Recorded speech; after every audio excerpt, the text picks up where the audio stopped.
Awuzihalela imbongololo,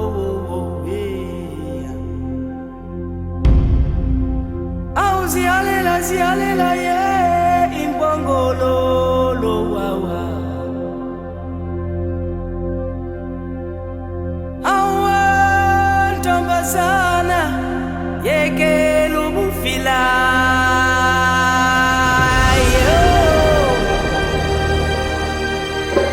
To Ghana, Africa, the motherland. Awungazithandi intombazana yelele mama.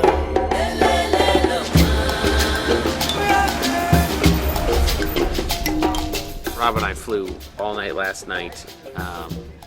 I have to say I'm extremely tired right now, but I couldn't be more excited to go out, see the project, and actually begin to understand the magnitude of what we're going to be doing. We've done a lot of research on mapping out the project and how we can best create sustainability amongst the village and amongst the villagers.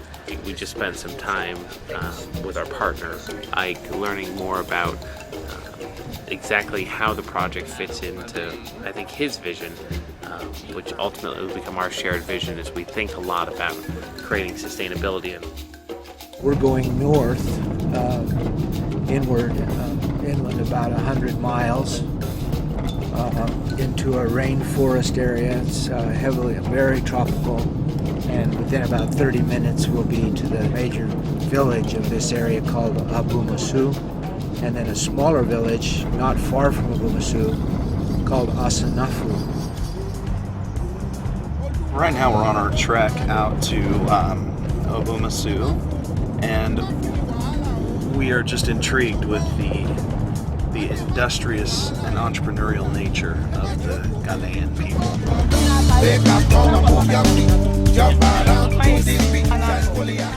It's hard to even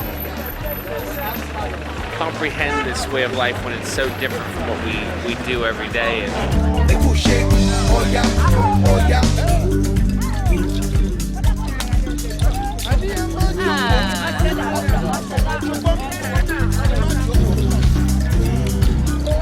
Wow. American grocery stores have nothing on this.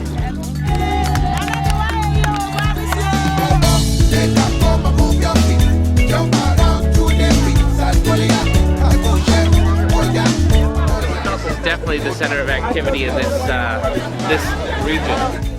You eat it? Yeah. You can eat it. You eat it.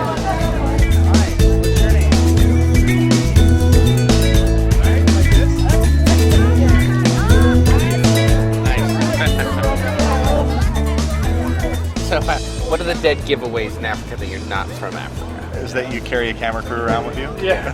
And you have really white legs. Right.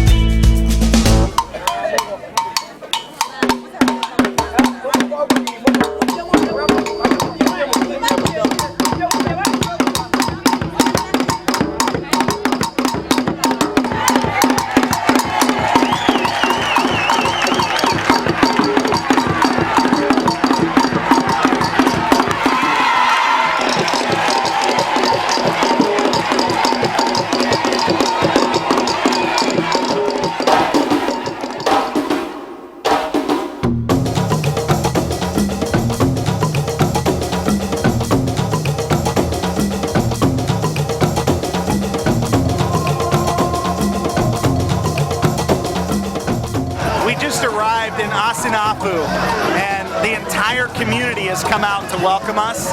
This is the reception, the gratitude that they feel for what our group is about to do for them. Phenomenal. Just look around at all the people that have come to welcome us. Inspiring. It's awesome.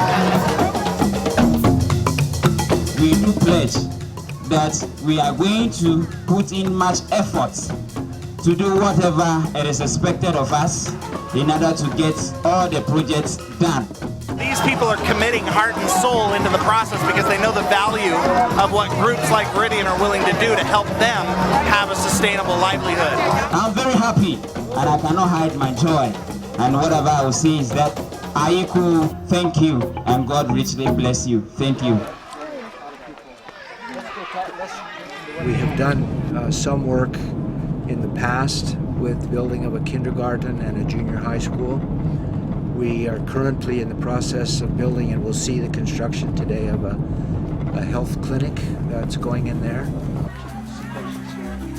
And then this is the clinic. Part of delivering good medical care in a remote location, it's actually having the supplies there.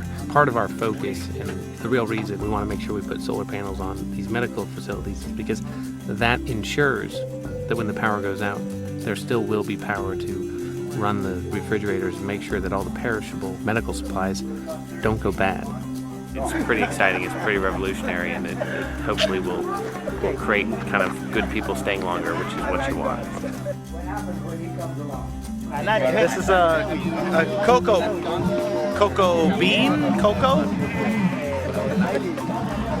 very slimy, kind of fruity, definitely African. Sometimes if you chew it, it's a little bit bitter. I got the bitter. Yeah.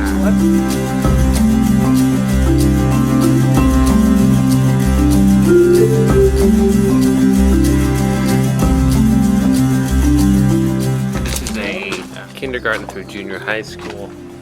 Total disrepair. The government, I guess, funded the development of the school. And you can see the bricks. They only ever funded what appears to be about 3 or 4 feet high, and then they stopped. What's really most shocking when you actually go in the classrooms is you realize there's no floor. This is another school that operates without any electricity whatsoever. So they can't get to school early. They have to leave school before it gets dark. This might be a good candidate for some sort of renewable energy project here, in addition to obviously the need to just continue to develop the walls.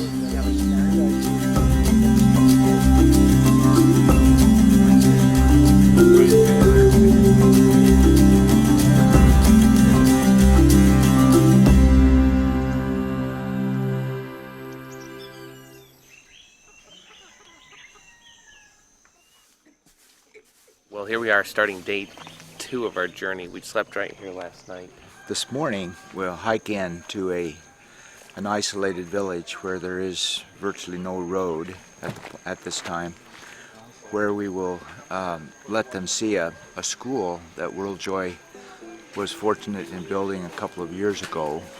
One of the unique things about this little village is that they have no power. We're just at the tail end of about an hour hike off the main dirt road, and we've come to an area called Abrinya, and this is out in the middle of the rainforest actually, and we've come upon a school, but in this particular region there is absolutely zero electricity. This school is wired for electricity. They don't actually have any source of electricity, so the only way to enable electricity to come to this village is through renewable resources. And if you think about the logistics, it's so much better to provide a small solar panel or some wind generated turbine that can be a more home or residential use, because they wouldn't even know what to do if they were given electricity. It would change their lifestyle immensely to be able to just have light at night, because it is pitch black out here. So we're on the trail, we're walking into a village where there is no electricity. So they just installed a renewable source to provide electricity for the school. This renewable energy device, it's a playground. There's also a solar panel on top of the roof. Basically what it does is it generates enough electricity to charge 40 lanterns. In the evening, take home, call the lantern group members, and they study the lantern. To an American student, a merry-go-round isn't that exciting, right? You have a playground with swing sets, slides. But here, it's kind of funny. The teacher said, well, we can't keep kids off of it. So it's not only something that provides education to the students, but it's something that really is a toy for these kids to play with. This school, they charge every day. Even the teacher just said to us that even he has been able to develop his skills, because now at night he's able to continue his education and his learning. So they think this has been a wonderful thing for their community, and it's something that's really helped build that bridge to an education system that's really sustainable over the long term. More play, more light. More play, more light, more learning. More learning.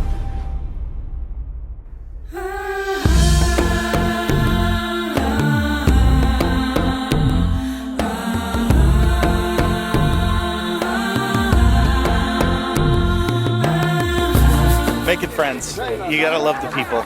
You learn that when you serve someone, you end up loving them, and we're here to do service, so you automatically love this culture. Education is such the fundamental part of any sort of sustainable community, because people have to learn, whether it's trade skills or it is mathematics and higher education. There is an incredible amount of value in terms of people learning how to create a sustainable lifestyle. And it starts with power.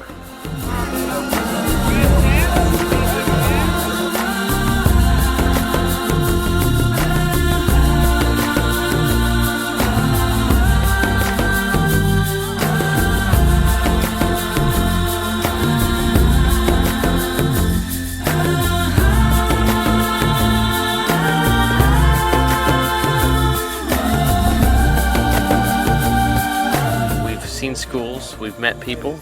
We learned that these are some really good, humble people that want to do right by their community and by their culture, and I think we've got a really good, solid organization that we can partner with in World Joy here. We spent all day traveling back and forth, point to post, visiting different schools, clinics, things under construction, but more importantly, I think the feeling we're going to leave here is that I think we can do some really good stuff for this community.